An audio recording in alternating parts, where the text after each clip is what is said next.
11월 8일 월요일 새벽기도 시작하겠습니다. 오늘 함께 묵상하실 말씀은 야고보서 3장 9절에서 12절까지 말씀입니다.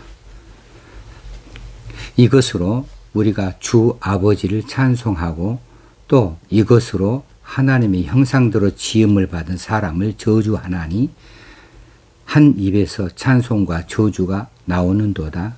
내 형제들아, 이것이 마땅하지 아니하니라. 샘이 한 구멍으로 어찌 단물과 쓴물을 내겠느냐. 내 형제들아, 어찌 무화과 나무가 감람 열매를, 포도나무가 무화과를 맺겠느냐.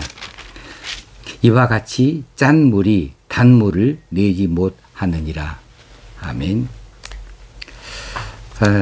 어제 드린 말씀과 연결되어지는 말씀이 되겠습니다.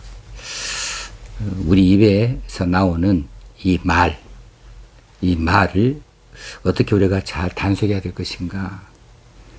우리 입에서 나오는 말에 실수가 없어야겠다.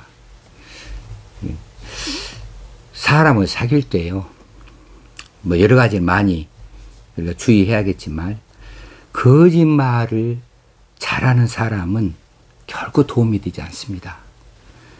우리 인생 살아가면서 거짓말을 잘하는 사람은 피하는 것이 좋습니다. 거짓말이라는 게 무엇이겠습니까? 어떤 일을 사실과 다르게 말하는 것이 거짓말 아니겠습니까? 그런데 뜻밖에도 우리 주변에 거짓말하는 사람이 참 많습니다. 그것이 세상 살아가는 하나의 방식일지 몰라도 성경은 거짓말에 대해서 강하게 규제하고 있습니다. 많은 사람들이 자기 형편에 따라서 그때그때 말을 바꾸는 습관들이 있어요. 이게 거짓말이죠. 둘 중 하나가 거짓말이죠. 여기서 이 말을 하고 저기서는 저 말을 하는데, 그렇다면 여기서 말한 것이 옳다면 저기서 말하는 것은 옳지 않은 것이고 거짓말이고, 저기서 한 말이 맞았다면 여기서 한 말은 옳지 않으니 거짓말인 것이 사실이지 않겠습니까? 그런데 많은 경우에 그렇게 많이 하고 살아요. 자기가 겁내는 사람 앞에서는 아주 아부의 말을 합니다. 근데 돌아서서는 그 사람에 대해서 아주 험악한 말을 뒤에서 또 합니다. 이건 거짓말하는 사람이죠. 이건 앞뒤가 다른 사람이지 않겠습니까? 그리고 오늘 본문에서는 한 입 가지고 두 가지 말을 내놓는 것이 아니다. 그렇게 하지 말아라 라고 가르쳐 주고 계십니다. 이것을 우리가 주 하나님을 찬송하고 또 이것으로 하나님의 형상대로 지음을 받은 사람을 저주하나니, 이것은 뭐예요? 우리 입에서 나오는 말이죠. 우리 입에서 나오는 말을 가지고 이 입을 가지고 어쩔 때는 하나님을 찬송합니다. 어떨 때는 하나님을 저주합니다. 제가 지금 하나님을 저주한다고 말했어요. 사람을 저주한다고 하지 아니하고.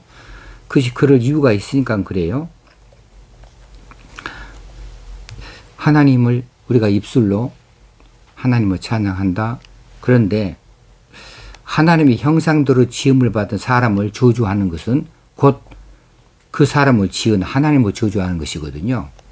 그러니까 한편으로는 우리가 하나님을 찬송하는 입술이 됐다가 또 한편으로 하나님을 저주하는 입술이 되고 마는 거죠. 혀의 이중성입니다. 혀의 이중성에 대해서 강하게 질책을 하고 계셔요. 예를 들어가면서까지 질책을 하셔요. 혀의 가장 아름다운 기능이 무엇입니까? 저는 하나님을 찬양하는 것이라고 그렇게 생각을 합니다. 우리 혀 가지고 무엇을 가장 아름답게 사용할 수 있는가? 하나님을 찬양하는 것, 이것이 가장 아름다운 혀의 사용처지요. 그런데 그렇게 하나님을 찬양하는 그런 역할을 하는 소중한 그 혀를 가지고, 그 입을 가지고 하나님의 형상대로 지음받은 사람, 이 사람은 이 사람도 저 사람도 우리 주변에 어떤 사람도 다 해당되는 사람이에요. 일반 명사니까. 하나님 형상대로 지음받은 사람을 저주한다. 저주하는 말을 한다면 이것은 심각한 이중성이다. 왜냐하면 아까 말씀드린 대로 아니 언제는 그 입 가지고 하나님을 찬송했는데 언제는 그 입 가지고 하나님이 지으신 그 사람을 저주하니까 곧 하나님을 저주한 모양새가 되는 것이고요. 또 우리가 하나님을 찬양합니다. 하나님을 사랑합니다. 그런데 나는 하나님이 사랑은 그 사람을 사랑하지 아니하고 미워하고 하나님을 찬양하는데 하나님이 사랑하는 그 사람을 내가 저주해요. 그러면 결국은 이것은 하나님 앞에 바르지 못한 일이 되는 거죠. 자, 하나님의 형상대로 지음받은 사람을 저주하는 것, 그것은 그 사람을 지으신 하나님을 저주하는 것과 같은 그런 악한 일이 된다. 하나님이 사랑하는 사람을 우리가 미워한다면 그것은 하나님 앞에서 바른 일이 못 된다. 하나님이 좋아하시는 그 일을 우리가 방해한다면 그 일은 바른 일이 못 된다. 우리는 하나님 중심으로 살아가야 되거든요. 그러기에 우리가 우리 입의 기능 가운데 가장 아름다운 기능, 우리 혀의 사용 가운데 가장 귀한 사용, 하나님을 찬양하는 것, 하나님을 높여드리는 것. 그 입이나 그 혀 가지고 하나님이 싫어하는 그 일, 하나님을 저주하듯이 하나님이 지으신 그 사람을 내가 저주하는 말을 하는 것, 이것은 결코 있을 수 없는 일이라고 말씀해 주고 계시니 이건 그냥 흘려 넘어갈 일이 아니고요. 심각하게 생각해 보아야 될 일입니다. 왜냐하면 우리가 자주로 범하는 잘못된 일이기 때문에 그래요. 이 일을 쉽게 생각하면 결코 안 되는 거죠. 이거 뭐 늘 하는 일이니까 습관이 돼가지고 하고 후회하고 그렇게 자주로 하는 일이 될지는 몰라도 이거 하나님 영 싫어하시거든요. 하나님 싫어하시는 일을 이렇게 해서는 안 되거든요. 그리스도인이라면, 즉 성도라면, 교회 구성원이라면 하나님을 찬송하는 그 입술로, 그 입으로 나랑 함께 하나님을 찬양하는 형제 자매를 어떻게 미워하는 말을 할 수 있고 그 사람을 저주하는 말을 할 수 있겠습니까? 이것은 거짓입니다. 완전 거짓입니다. 하나님이 지으신 하나님 형상대로 지음받은 그 사람을 저주하는 일을 해서는 안 된다. 어찌 저주라고 하는 이 단어에만 우리가 국한할 일입니까? 이 저주 안에는 다른 것들도 나쁜 것들이 다 들어가 있는 거죠. 우리가 입으로 할 수 있는 나쁜 행위는 다 이 저주 안에 들어가는 거 아니겠습니까? 그러니까 이걸 삼가해야 되죠. 저주만 삼가하는 것이 아니라 저주의 범주 안에 들어있는 모든 것을 다 삼가해야 되죠.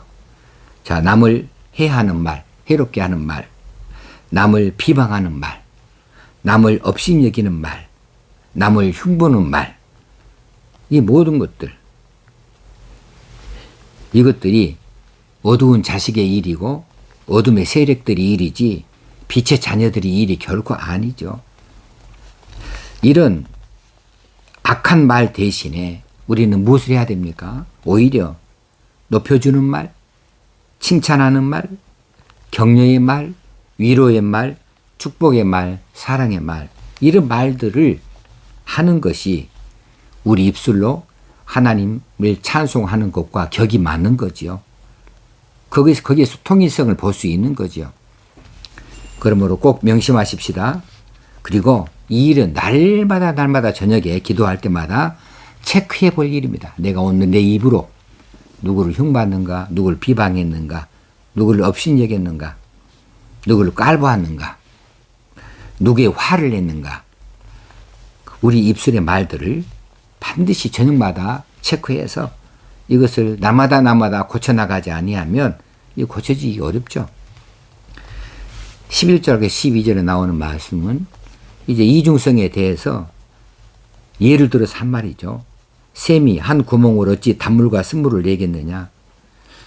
자, 샘에서는 한 샘에서는 한 가지 물만 나오지요.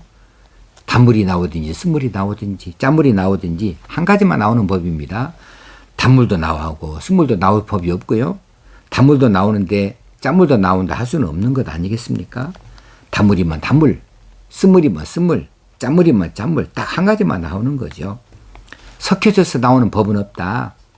그런 것처럼 우리 성도의 입이 그렇게 한 가지만 나와야 된다. 한 가지만. 그럼 우리 입에서 나오는 말은 어떤 말 해야 될까? 우리 입에서는 단물만 나와야 되죠. 짠물이 나와서는 안 되는 거죠.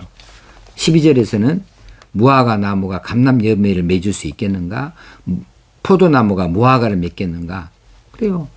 우리가 나무라 한다면, 예수 그리스도의 나무라 한다면 성령의 열매를 맺어내는 것이 우리의 일이지, 우리가 사탄의 열매를 맺을 수는 없지 않습니까? 어둠의 세력들의 그런 열매를 맺어서는 아니지 된다는 사실 아니겠습니까? 그래서 우리가 어디에 접붙여 있느냐? 예수 그리스도에게 접붙여 있다고 한다면 반드시 우리는 예수 그리스도의 열매를 맺는 자들이다. 우리가 예수 그리스도에게 접붙여 있지 아니하고 모양만 비슷하다 한다면, 그러면 예수 그리스도의 향기를 내는 이런 열매를 우리는 낼 수 없는 거라는 거죠. 그런데 여러분이나 저나 예수 그리스도에게 속해 있다. 예수 그리스도에 접해져 있다. 그래서 우리는 무화과 나무이면 무화과 나무 열매를 맺는 것이고, 포도나무이니까 포도 열매를 맺듯이 예수 그리스도의 나무이니까 예수 그리스도의 열매를 맺어야 되는 거죠. 다른 것을 맺어져서 안 되는 거죠. 근데 가장 흔하게 볼 수 있는 열매가 입에서 나오는 말이라는 거예요. 입에서 나오는 말같이 많은 열매가 없어요. 다른 열매보다 제일 흔하게 볼 수 있는 말, 열매는 곧 우리 입에서 나오는 말입니다. 여러분 입에서 나오는 말이 예수 그리스도의 말인지 아니면 예수 그리스도 이외에 다른 말인지를 우리가 살필 수 있어야겠습니다. 그래서 정직해야 하겠습니다. 거짓말하지 말고, 교회에서는 찬송하는 입술에다가 직장이나 사업장에 가면은 험한 말을 하는, 세상의 말을 하는 입술이 되어서는 안 된다. 가정에서 하는 말이나 교회에서 하는 말이 일치할 수 있어야겠다. 우리는 하나님 찬송하는 입술과 또 형제를 대하는 입술이 동일해야 되겠다. 그렇게 한 가지 말을 잘 할 수 있도록 우리가 꼭 명심하십시다. 이거 정말 명심하십시다. 가장 흔한 죄이고 가장 흔한 하나님이 실망하시는 부분입니다. 우리는 말에서부터 고쳐지지 않으면 그리스도인이라 인정받기가 어렵습니다. 오늘 이 말씀을 꼭 명심해서 날마다 이거 체크해 가야 됩니다. 날마다 잘못된 것을 속아내야 되고요. 추려내야 되고요. 고쳐내야 되고요. 회개해야 되고요. 그래서 정말 격조 있는 말, 정말 품이 있는 말, 정말 아름다운 말, 정말 향기가 넘치는 그리스도의 말들을 할 수 있는 사회생활 할 수 있도록, 교회생활 할 수 있도록 우리 입을 단속하시고 고쳐가십시다. 기도하겠습니다. 하나님 아버지, 오늘도 귀한 말씀 우리 먹이시니 감사합니다. 한 입으로 찬송과 저주가 나올 수 없사오니 우리 입술은 항상 찬송하는 입술이 되어지기 원합니다. 한 샘에서 어찌 단물과 쓴물이 나오겠습니까? 우리 목구멍에서 나오는 이 말은 항상 단물만 나올 수 있기를 간절히 원합니다. 어찌 포도나무에서 다른 것이 열매를 맺을 수 있겠습니까? 우리는 그리스도의 나무이니 그리스도의 열매를 맺어들 수 있는 저희들, 한결같은 저희들 늘 되게 하여 주옵소서. 늘 조심하고 늘 단속할 수 있기 원합니다. 성령님이여 우리를 그때그때 도우시옵소서. 주장하여 주옵소서. 예수님의 이름으로 기도합나이다. 아멘. 오늘 하루도 한 주간을 어떻게 잘 살 것인가 모범을 보이는 날로 잘 경계하면서 단속하면서 은혜를 사모하면서 사십시다. 감사합니다.